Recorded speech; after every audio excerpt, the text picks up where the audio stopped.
Hey everybody, welcome back to my channel. Today I'm at a place that has seen adrenaline, it's seen tragedy, and it has the most spectacular views. It's the only road racing circuit in England. This is Oliver's Mount. And there also happens to be a really nice cafe here as well. Come on, let's have a look.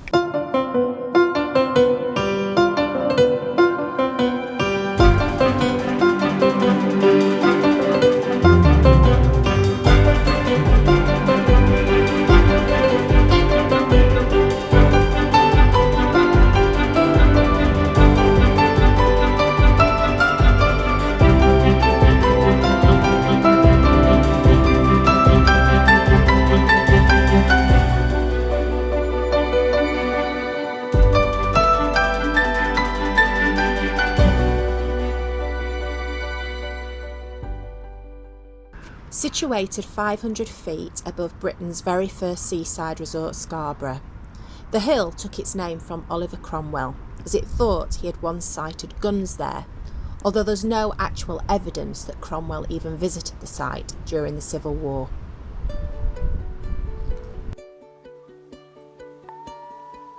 Oliver's Mount has a rich and storied history in motorsport, dating back to its first race in 1946 when over 12,000 spectators attended, quickly sealing the success and popularity of this course. Nestled in Scarborough, this iconic hill climb and road racing circuit quickly became a favourite for motorcycle racers. The track is renowned for its challenging bends and elevation changes, making it a true test of skill. Over the years, it has hosted various prestigious events, including the Scarborough Gold Cup and the British Championship, attracting top riders from around the globe. Despite facing challenges, including safety concerns and changing regulations, Oliver's Mount has remained a beloved venue for fans and competitors alike. Today, it continues to be a hotspot for motorcycle racing, showcasing both classic and modern bikes, while preserving its legacy in the motorsport community. The length of the circuit here is 2.43 miles long, and on certain stretches they can actually reach top speeds of about 130 miles an hour, a bit like the wind is at the minute. However, because of the hairpin turns and the chicane, the record lap speed is about 83 miles an hour. Yes, I've just come to the Sheene Memorial, which is positioned at the start of the race, and Barry was a really well-known figure in racing. He competed mainly during the 70s and 80s. He actually named Oliver's Mount as his favourite circuit, the one he most enjoyed racing. He sadly died of stomach cancer in 2003.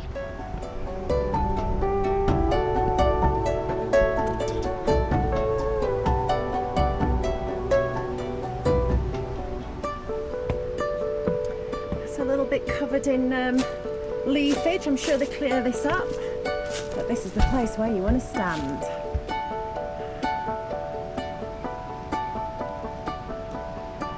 I'm sure those banks are filled with spectators.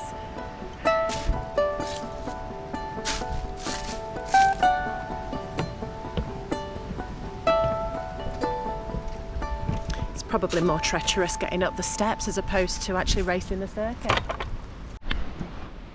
So this is the Wall of Fame. All the winners are listed on here, the bikes they rode, and some fantastic photographs, as well as the circuit records as well. I don't know if you are able to read that, but for somebody like myself who is not a particularly savvy when it comes to motor racing, you know, there's still a lot of names on there that are very familiar. You've got Guy Martin, you've got Carl Fogarty, so yeah, lots of greats have raced here.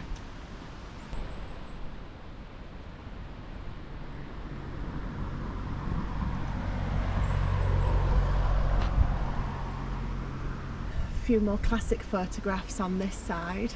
It's a shame there's not details of who they are and the teams and what have you.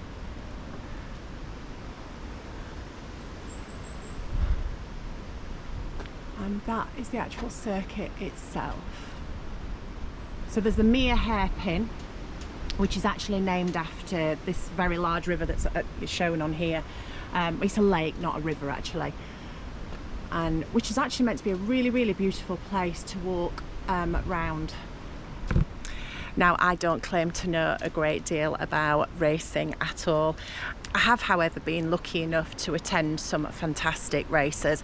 When I was flying, I often used to fly clients to the Isle of Man for the TT, as well as the MotoGP. We went down to Valencia, and I was invited along to watch the races with the clients, which was an absolute bonus for me, because oh God, it was absolutely breathtaking. The adrenaline, the speed, the fear. I mean, goodness me, especially the Isle of Man, which is notoriously one of the most dangerous racetracks in the world. How these guys can actually do what they do is beggars belief, and yeah, they've got nerves of steel. So I've got a funny story actually about when I was in Isle of Man. It's, as you can imagine, a very, very busy time when the races are on, and there are lots of people flying in and out of the airport, and we were due to depart, and there was quite a backlog. There was quite a queue of people waiting for clearance to take off. I was second in line, and the aircraft in front of me, for some reason, was taking their time, and the air traffic controller was getting a little bit frustrated and came over onto the radio and actually said to him, "Expedite, take off." It turns out that the pilot of the aircraft wasn't British and didn't fully understand what expedite meant, and very quickly he turned off the runway and started driving through a field of really deep grass. And the air traffic controller was saying, "What are you doing? What are you doing?" And he said, "You told me to exit right." And he was like, so it was a little bit tense at first, but yeah, everybody had a good laugh about that in the end.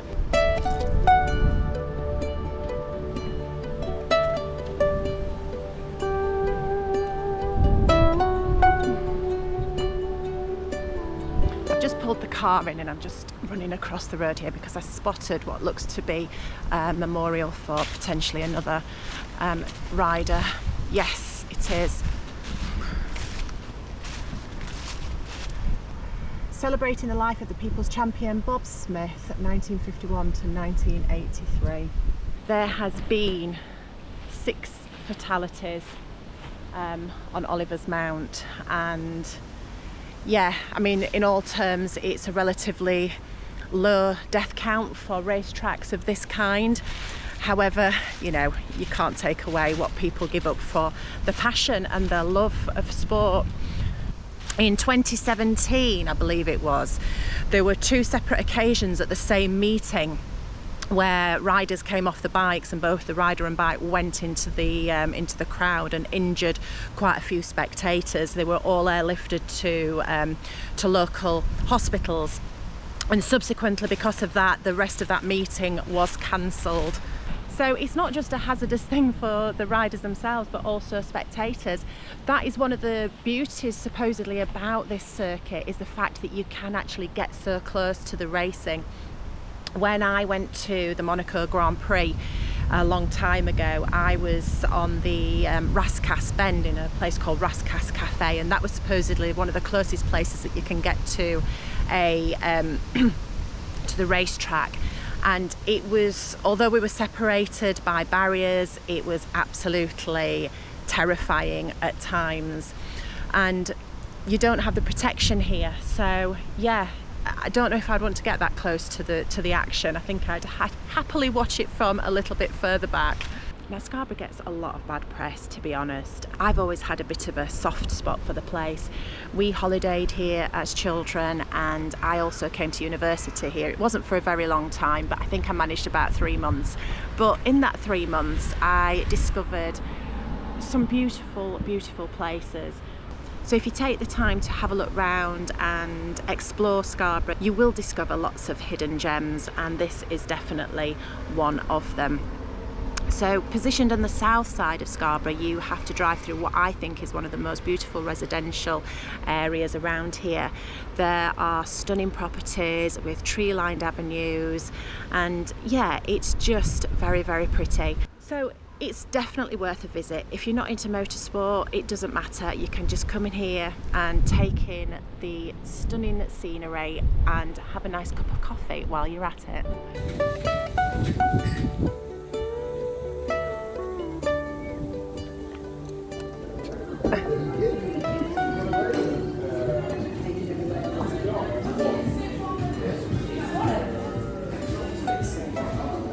Pardon?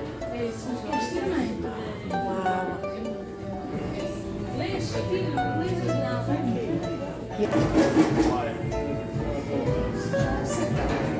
Yeah. Have you seen anything you want? We've got eggs on sourdough. We've ordered, Mum and I are having scrambled eggs and toast. We've got a latte. Edward's already. Are you not going to show us your He's got a hot chocolate with marshmallows and that little bowl of cream. That's just really Yummy. And you're going to have some toast and jam as well, aren't you, for breakfast? We'll get me full after that, quite I honestly. think you will. I forgot to film the before, so there's the afters. Yep, scrambled eggs. Done and dusted.